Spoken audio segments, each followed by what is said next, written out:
नमस्कार बच्चों, आप सब जानते हैं कि वर्तमान में कोरोना का दौर चल रहा है और इस कोरोना दौर में अलग अलग शैक्षणिक संस्थाएं विद्यार्थियों को अपने अपने तरह से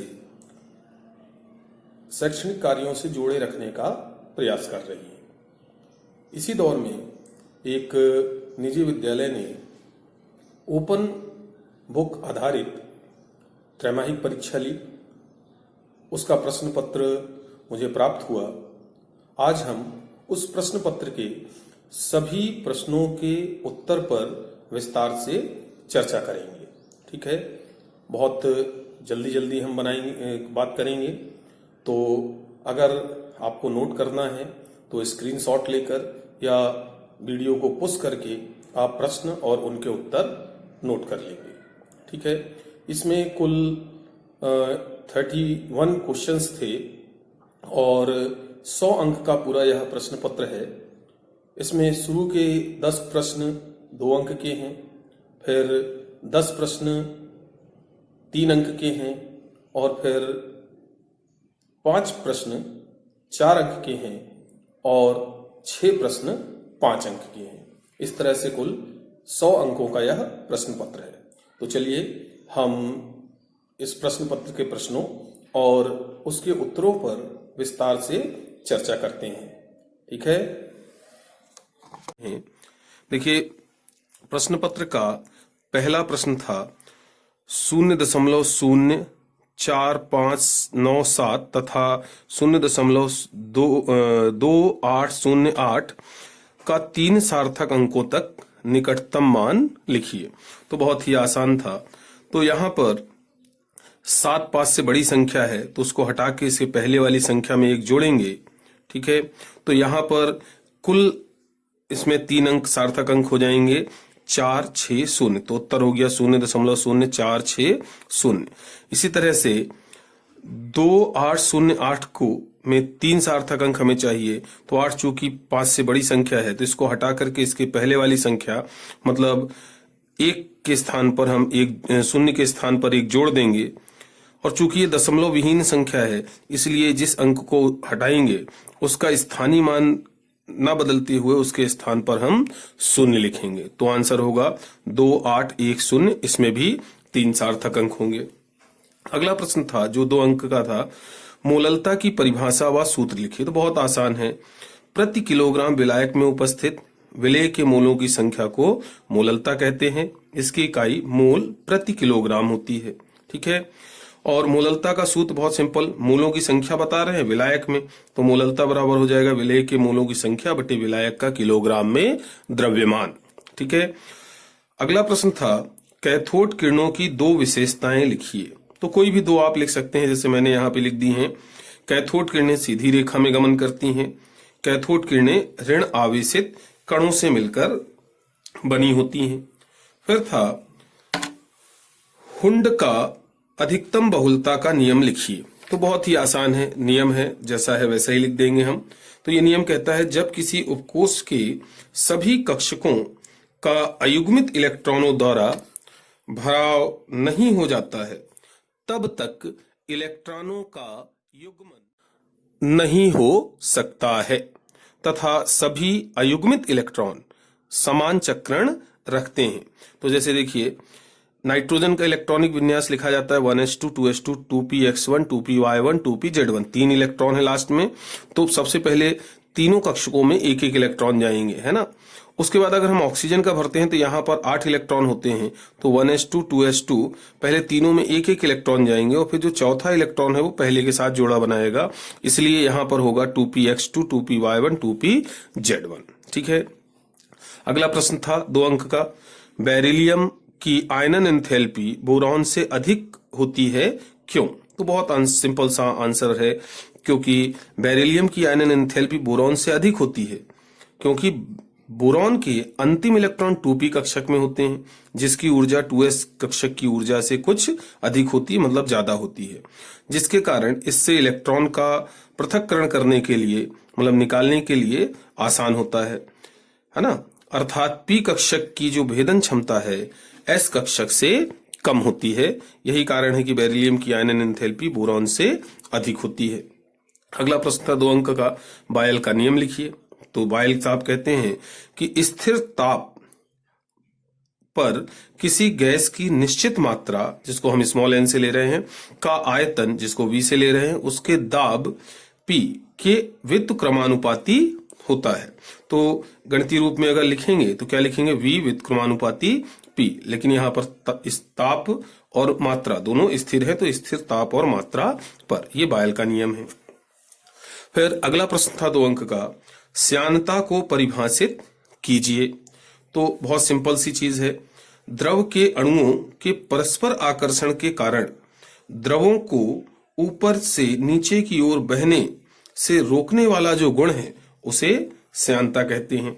इसे ईटा से व्यक्त करते हैं और इसकी इकाई होती है किलोग्राम प्रति मीटर प्रति सेकंड। ठीक है, इतना यहां पर पर्याप्त होगा। अगला प्रश्न है, आर्थो एवं पैरा हाइड्रोजन को परिभाषित कीजिए। यह प्रश्न भी 2 अंक का है।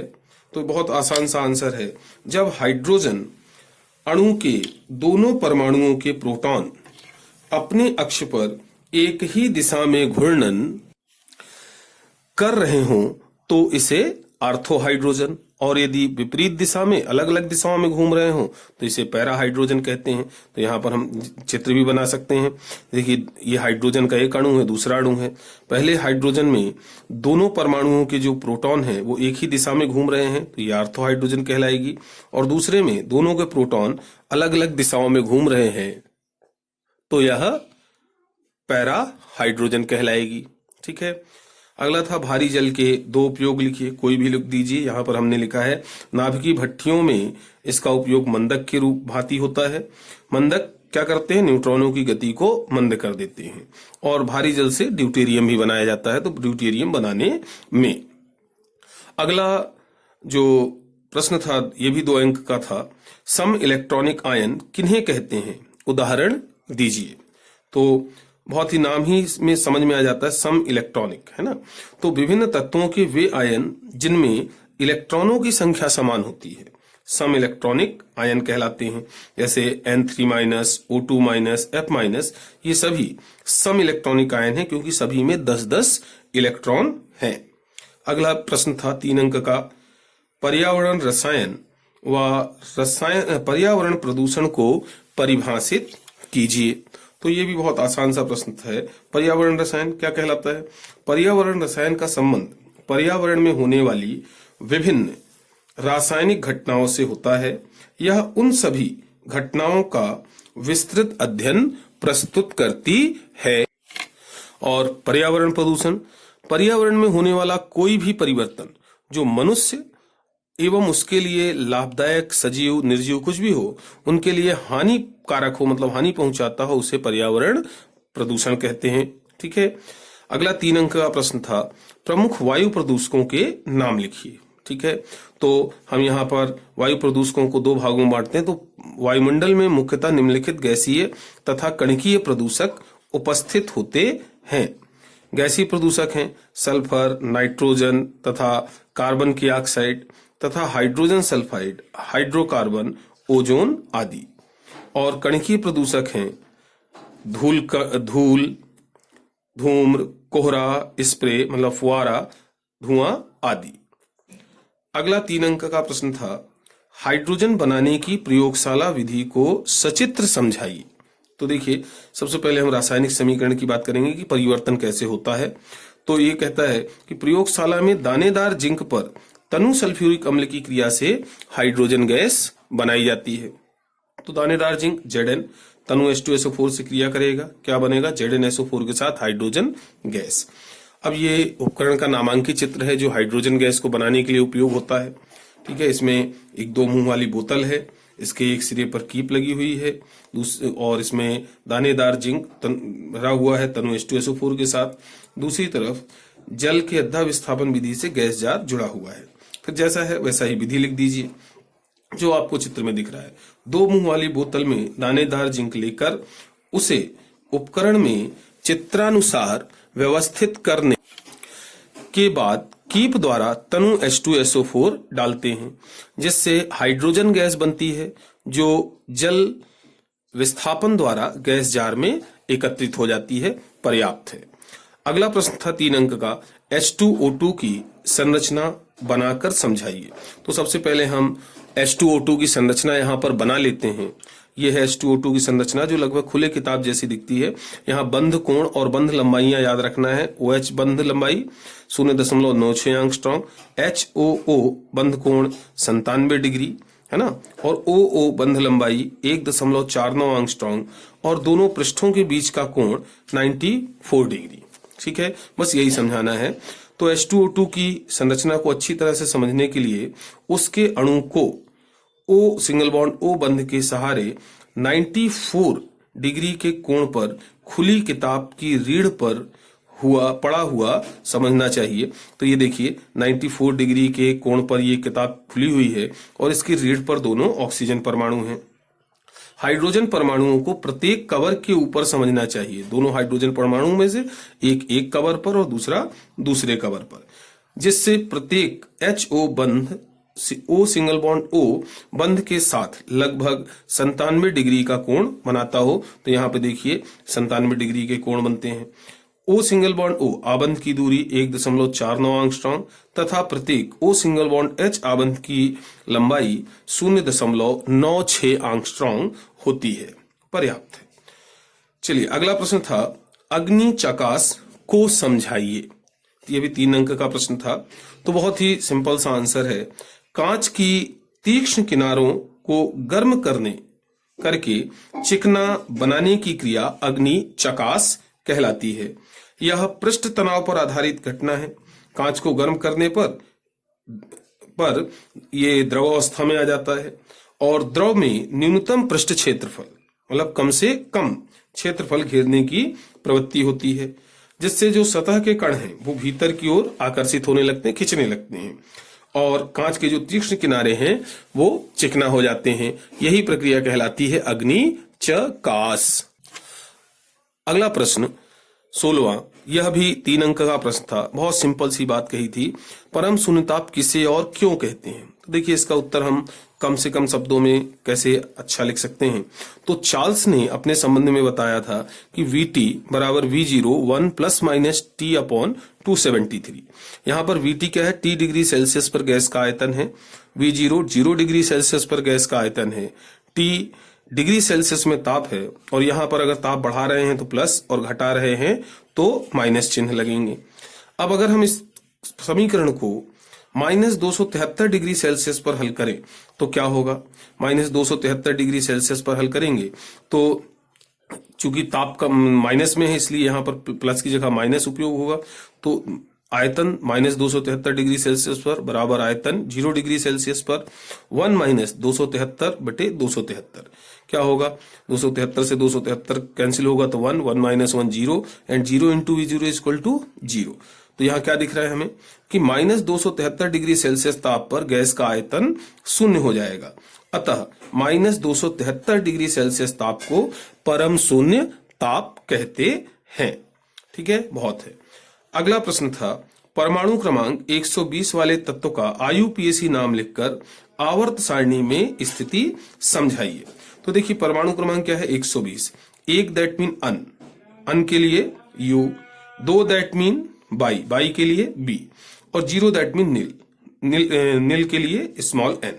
ठीक है, और तो ये क्या हो गया UBN, ये तो संकेत हो गया और साथ में नाम भी लिखना था। तो 1 के लिए अन, 2 के लिए बाई, 3 के लिए नील और लास्ट अंतिम में क्या जोड़ा जाता है, 100 से ज्यादा परमाणु क्रमांक वाले तत्वों का नाम लिखने के लिए IUM, IUM। तो IUM जोड़ दिया तो नाम क्या बनेगा, अन बाई नीलियम। ठीक है, अब देखिए अगर हम 120 इलेक्ट्रॉनों का इलेक्ट्रॉनिक विन्यास लिखें तो अंत में क्या आएगा 8s2 है ना, 8s2 होगा। तो अगर ये तत्व खोजा जाता है तो इसे आधुनिक आवर्त सारणी में कहां रखा जाएगा, 8वें आवर्त में S ब्लॉक के दूसरे वर्ग में। अतः यह तत्व आधुनिक आवर्त सारणी के 8वें आवर्त तथा दूसरे वर्ग में रखा जाएगा। पर्याप्त उत्तर है ये, इतना सफिशिएंट है, ऐसा ही लिखा जाता है। अगला प्रश्न था, 18वां 3 अंक का, डी ब्लॉक के तत्व को परिभाषित कर इनकी 2 विशेषताएं लिखिए।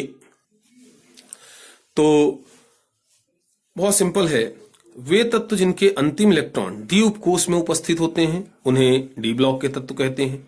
कोई भी विशेषताएं लिख दें, जैसे यहां पर हमने 2 लिखी हैं।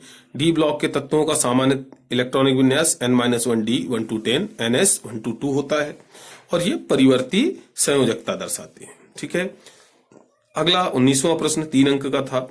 परमाणु क्रमांक 17, 24, 29 वाले तत्वों का इलेक्ट्रॉनिक विन्यास लिखिए। ठीक है, केवल इलेक्ट्रॉनिक विन्यास लिखना है। तो 17 का क्या होगा, 1s2 2s2 2p6 3s2 3p5 और 24 मतलब आप बाउ के नियम से चले, ये अपवाद आएगा। तो 1s2 2s2 2p6 3s2 3p6 3d5 और 4s1। ठीक है, यहां ध्यान रखना है। 29 का पुनः ये भी अपवाद में आता है, 1s2 2s2 2p6 3s2 3p6 3d10 4s1।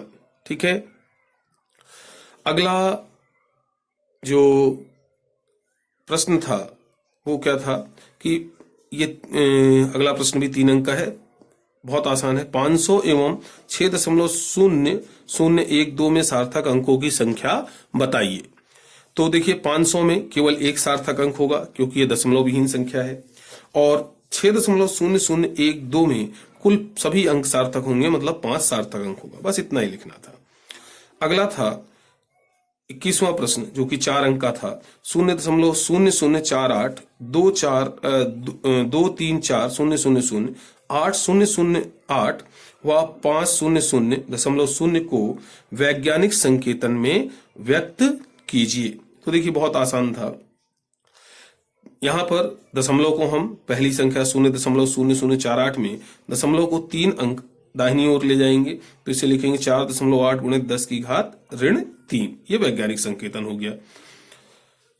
2 3 4 000 में दशमलव को हमें क्या करना पड़ेगा, दाएं से बाएं ले जाना पड़ेगा। कितने अंक, 1 2 3 4 5, तो इसको लिखेंगे 2.34 000 × 10 की घात 5।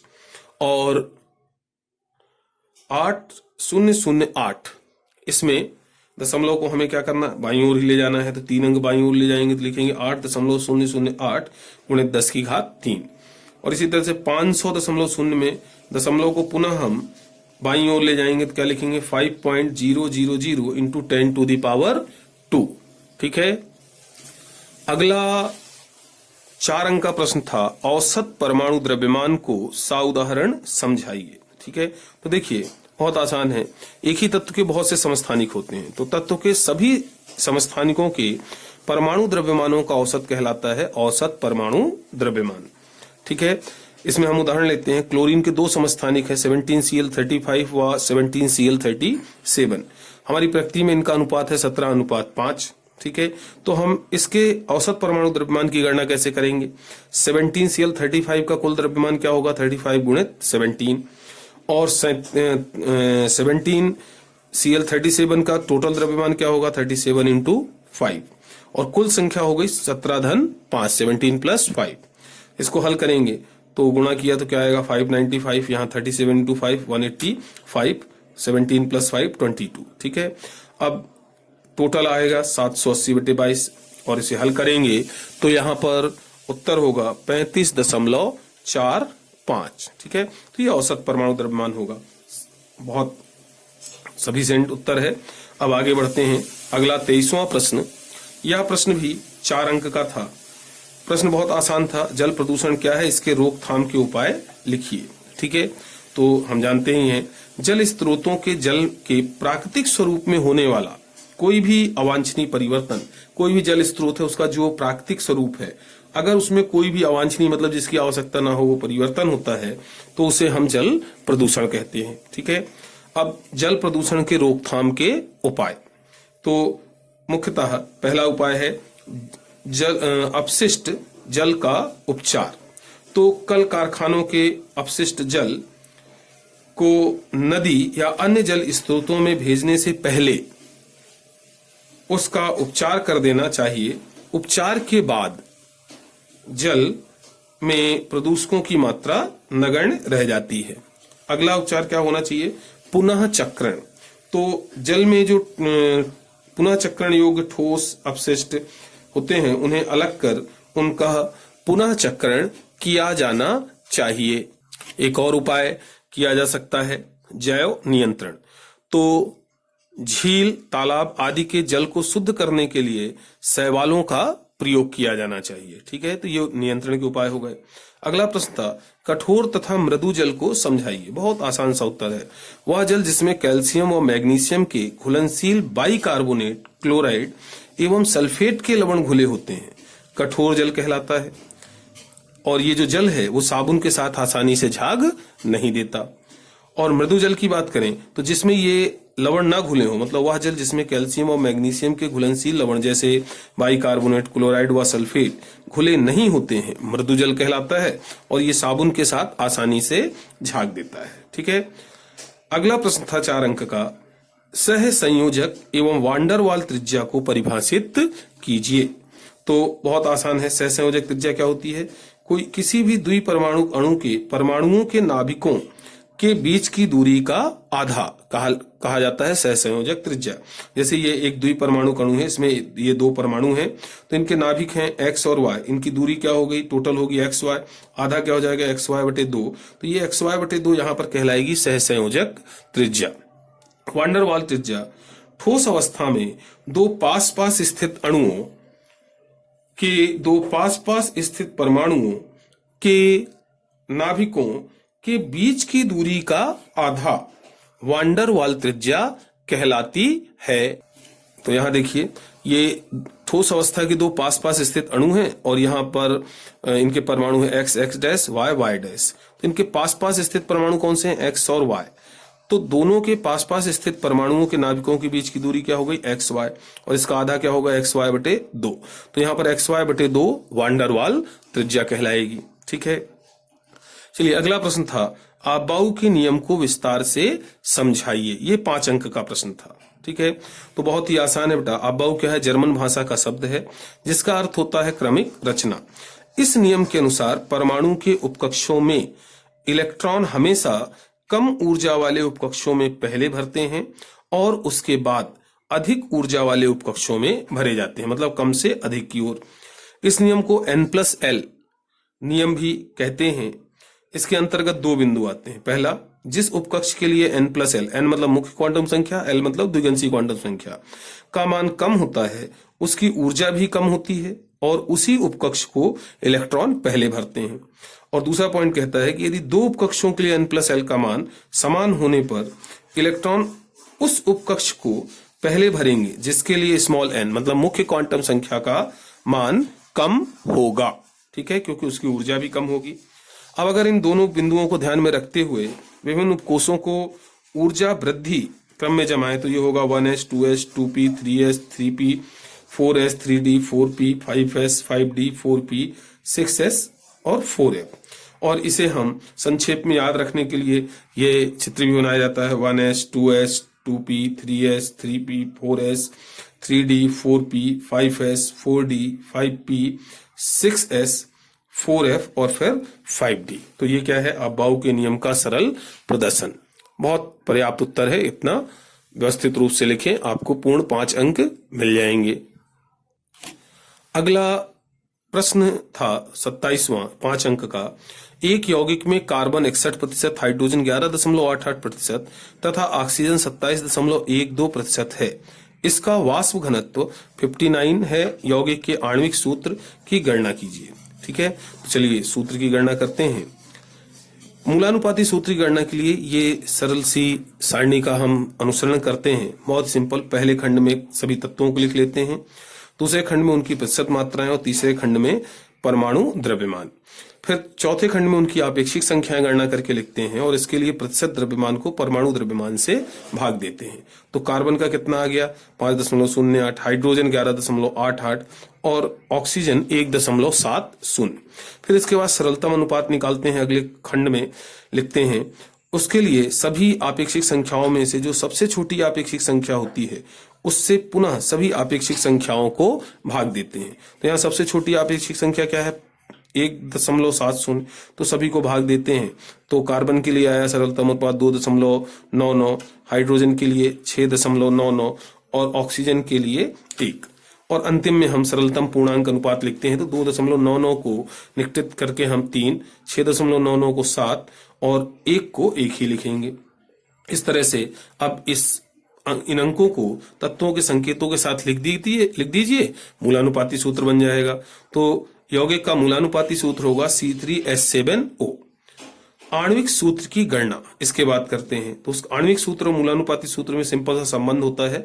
आणविक सूत्र बराबर मूलानुपाती सूत्र होल n, मतलब या तो मूलानुपाती सूत्र आणविक सूत्र के जैसा ही होता है या फिर उसका जो अणु सूत्र है मूलानुपाती सूत्र का सरल गुणक होता है। और सरल गुणक को निकालने के लिए आणविक द्रव्यमान बटे मूलानुपाती सूत्र द्रव्यमान, ठीक है। और इस तरह से अणु द्रव्यमान बराबर क्या होता है, 2 गुणित वाष्प घनत्व।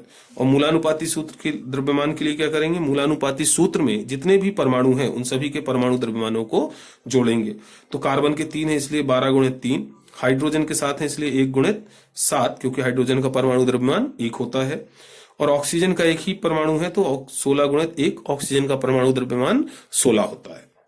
इसको हल करेंगे तो क्या आएगा, वाष्प घनत्व तो कितना दिया है प्रश्न में 59, तो 2 गुणित 59 है ना, बटे इस सब योग क्या आएगा 59, तो 118 बटे 59, ठीक, भाग देंगे 2 आएगा। अब इस 2 का गुणा मूलानुपाती सूत्र में कर दीजिए तो यौगिक का अणु सूत्र आ जाएगा। तो क्या हो जाए C6H14O2। तो यौगिक का मूलानुपाती सूत्र यहां पर आ रहा है C3H7O और अणु सूत्र आ रहा है C6H14O2, ठीक है। इस तरह से हम गणना करके लिख देंगे। अगला प्रश्न क्रमांक 28वां था, क्वांटम संख्याओं को परिभाषित कर इसके प्रकारों को संक्षेप में समझाइए। तो बहुत आसान है, पहले तो परिभाषा की बात करें। क्वांटम संख्याएं 4 संख्याओं का समूह जिससे किसी भी परमाणु के किसी भी इलेक्ट्रॉन के विषय में संपूर्ण जानकारी प्राप्त होती है, अर्थात उसकी ऊर्जा स्तर, उप ऊर्जा स्तर, कक्षक, इलेक्ट्रॉनों के चक्रण की दिशा आदि, उसे क्वांटम संख्या कहते हैं। ये 4 हैं। पहली है मुख्य क्वांटम संख्या, इसे स्मॉल n से दर्शाते हैं। इससे इलेक्ट्रॉन के मुख्य ऊर्जा स्तर या कोश की जानकारी प्राप्त होती है। ऐसे n मतलब इसका मान 1, 2, 3, 4 आदि कुछ भी हो सकता है। तो इसके लिए संकेत क्रमशः होते हैं K, L, M, N, सभी कैपिटल, ठीक है, इनसे दर्शाते हैं। दूसरी द्विगंशी क्वांटम संख्या, इसे स्मॉल n से दर्शाते हैं, है ना। इसका मान n से सदैव 1 कम होता है, मतलब मुख्य क्वांटम संख्या से 1 कम। तो ऐसा लिख सकते हैं L बराबर n-1। तो इससे इलेक्ट्रॉन के उपकोष या उप ऊर्जा स्तर के विषय में जानकारी मिलती है। और इसका संबंध उपकोषों के प्रतीकों से भी होता है। जैसे L का मान 0 है तो कोष का प्रतीक होगा S, 1 है तो P, 2 है तो D, 3 है तो F, 4 है तो G और 5 है तो H, सभी स्मॉल। तीसरी क्वांटम संख्या है चुंबकीय क्वांटम संख्या, इसे स्मॉल m से दर्शाते हैं। यह क्वांटम संख्या इलेक्ट्रॉनों के अभिविन्यास को दर्शाती है और इससे जीमन प्रभाव व स्टार्क प्रभाव की व्याख्या होती है। और साथ ही उपकोषों के भीतर इलेक्ट्रॉन युक्त कक्षों को भी जानकारी देती है। इसके लिए कुल 2l+1 मान होते हैं, है ना। और ये मान -l मतलब द्विगंशी क्वांटम संख्या के ऋणात्मक मान से धनात्मक मान तक होते हैं, +l तक। और इसके मध्य में 0 भी होता है, मतलब 0 सहित मान होते हैं। चौथी क्वांटम संख्या है चक्रण क्वांटम संख्या, इसे स्मॉल n से दर्शाते हैं। इसके विषय में जो जानकारी है वो स्पेक्ट्रम के अध्ययन से ज्ञात हुई थी। यह संख्या नाभिक के चारों ओर इलेक्ट्रॉन के चक्रण की दिशा बताती है। घड़ी की सुई की दिशा में घूम रहे इलेक्ट्रॉन, जिसको ऊपर की तरफ तीर के चिन्ह से दर्शाते हैं, के लिए इसका मान (1/2) होता है। और घड़ी की सुई की दिशा में, जिसे नीचे की तरफ तीर के चिन्ह से दर्शाया जाता है, में घूम रहे इलेक्ट्रॉन के लिए इसका मान (1/2) होता है। ठीक है, पर्याप्त उत्तर है। अब अगले प्रश्न की बात करते हैं, 29वें। ये भी 5 अंक का प्रश्न था। प्रश्न है, आयनन विभव किसे कहते हैं? इसको प्रभावित करने वाले कारकों के नाम लिखकर समझाइए। तो पहले तो परिभाषा की बात करें। किसी तत्व के विलगित गैसीय परमाणु से प्रति मोल इलेक्ट्रॉन को बाहर निकालकर उसे धनायन में परिवर्तित करने के लिए आवश्यक ऊर्जा को आयनन एंथैल्पी या आयनन विभव कहते हैं। इसको इलेक्ट्रॉन वोल्ट प्रति मोल या किलोजूल प्रति मोल या किलो कैलोरी प्रति मोल में व्यक्त करते हैं और IE अक्षर या डेल IS से दर्शाते हैं। ठीक है, तो जैसे देखिए यहाँ पर सोडियम विलगित गैसीय परमाणु है, इसको हम ऊर्जा देते हैं तो इसका इलेक्ट्रॉन बाहर निकल जाता है। तो ये जो ऊर्जा दी जा रही है यही कहलाएगी आयनन विभव या आयनन एंथैल्पी। ठीक है, अब प्रभावित करने वाले कारक भी पूछे गए हैं, तो ध्यान दें। परमाणु आकार, तो ध्यान रहे परमाणु आकार बढ़ने पर इलेक्ट्रॉन की नाभिक से दूरी बढ़ती है, अतः आयनन एंथैल्पी क्या होगी, घट जाएगी। नाभिकीय आवेश, नाभिकीय आवेश बढ़ने पर आयनन एंथैल्पी का मान बढ़ता है, मतलब बढ़ेगा। आंतरिक कोषों का परिरक्षण प्रभाव, आंतरिक कोषों का परिरक्षण प्रभाव जितना अधिक होता है आयनन एंथैल्पी का मान उतना ही कम होता है ना। फिर नेक्स्ट है पूर्ण या अर्थपूर्ण उपकक्ष। तो पूर्ण और अर्थपूर्ण कक्षक जो है वो सम्मित होते हैं, जिसके कारण आयनन एंथैल्पी का मान अधिक होता है। फिर अगला कारक है बाह्य इलेक्ट्रॉनिक विन्यास। तो जिन तत्वों के बाह्य कोष का स्थायी विन्यास होता है, इलेक्ट्रॉनिक विन्यास होता है, उनकी आयनन एंथैल्पी का मान जो है वो उच्च होगा। ठीक है, इतना लिखना आपके लिए पर्याप्त है। अब अगला प्रश्न था 30वां, गैसों के अणुगतिज सिद्धांत के प्रमुख अभिग्रहित लिखिए। तो गैसों के अणुगतिज सिद्धांत के प्रमुख अभिग्रहित हम इस तरह से लिख सकते हैं, गैसों का अधिकांश भाग रिक्त रहता है, ये सिद्धांत कहता है। दूसरा, गैसीय अणुओं के स्वयं का आयतन नगण्य होता है। तीसरा, गैसों के अणु सदैव गतिमान रहते हैं। चौथा, गैसीय अणुओं की गति तीनों दिशाओं में सीधी रेखा में होती है। और गैसीय अणुओं द्वारा पात्र की दीवार पर टक्करों के कारण दाब उत्पन्न होता है। परम ताप वृद्धि के साथ अणुओं की गतिज ऊर्जा में वृद्धि होती है, गतिज ऊर्जा बढ़ती है। गैसीय अणुओं के मध्य कोई आकर्षण बल नहीं होता है। समस्त अणुओं का वेग समान नहीं होता है। गैसीय अणुओं का वेग गुरुत्वाकर्षण बल से अप्रभावित रहता है। अणुगति समीकरण Pv बराबर 1/3 mnv² या 1/3 mnc² होता है।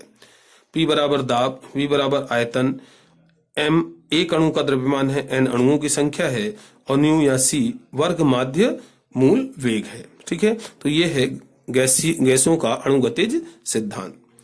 अब अंतिम और 31वां प्रश्न था, अम्ल वर्षा तथा ग्रीन हाउस प्रभाव को समझाइए। यह भी 5 अंक का प्रश्न था। तो अम्ल वर्षा क्या है?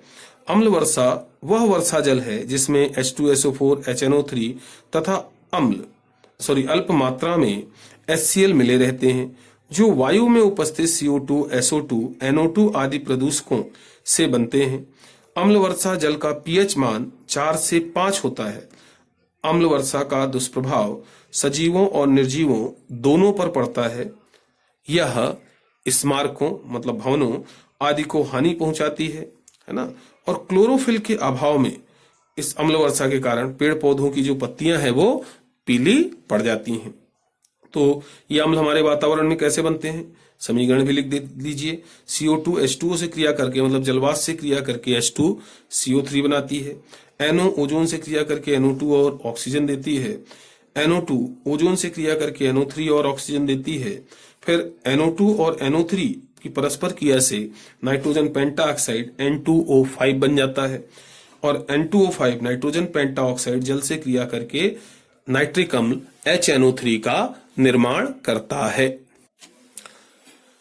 उसके बाद यहाँ पर SO2 जो है वो वायुमंडलीय ऑक्सीजन और जल से क्रिया करके हाइड्रोकार्बन, नाइट्रोजन के ऑक्साइड, कालिक के कण, धातु ऑक्साइड जो होते हैं उनकी उपस्थिति में सल्फ्यूरिक अम्ल H2SO4 बनाता है। और ये सब अम्ल वर्षा के जल के साथ मिलकर बरसते हैं, वही अम्ल वर्षा कहलाती है। फिर ग्रीन हाउस प्रभाव, तो ये क्या है? पृथ्वी से वापस लौट रही सूर्य किरणों द्वारा पृथ्वी एवं उसके वायुमंडल को गर्म किया जाना, गर्म रखना या गर्म किया जाना ग्रीन हाउस प्रभाव कहलाता है। ठीक है, अब इसके लाभ क्या हैं? तो ग्रीन हाउस प्रभाव पृथ्वी का वायुमंडल गर्म रखता है और पृथ्वी के वायुमंडल के गर्म रहने से जो ये कुछ कार्य हैं जो सरल हो जाते हैं, जैसे जल का वाष्पन, बादलों का बनना, वर्षा आसानी से होती है। पौधों व वृक्षों की तीव्र वृद्धि होती है। मृत जीव पौधों का तीव्र जैविक अपघटन होता है, उनका तेजी से जैविक अपघटन होता है। ठंडे देशों में साग सब्जी व पुष्प उगाने के लिए जो है ग्रीन हाउस का निर्माण किया जाता है घरों को गर्म रखने में, है ना। और इसके फिर बहुत सी हानियां भी हैं तो कुछ हानियों की भी बात कर लेते हैं। तो हरित गृह प्रभाव से पृथ्वी के ताप में वृद्धि होती है। इससे हमें निम्नलिखित विषमताएं या हानियां भी हैं। पहला, फसल उत्पादन में कमी आती है, फसलों की उत्पादकता कम हो जाएगी। मनुष्य की जो कार्य क्षमता है वो भी कम होगी। समुद्री जीवों पर विपरीत प्रभाव पड़ेगा और ध्रुवीय हिमनद जो है वो पिघल जाएंगे, जिससे समुद्र के जल स्तर में वृद्धि होगी, निरंतर वृद्धि होगी आदि। इस प्रकार से आप उत्तर लिखेंगे तो आपको पूर्ण 5 अंक मिल जाएंगे।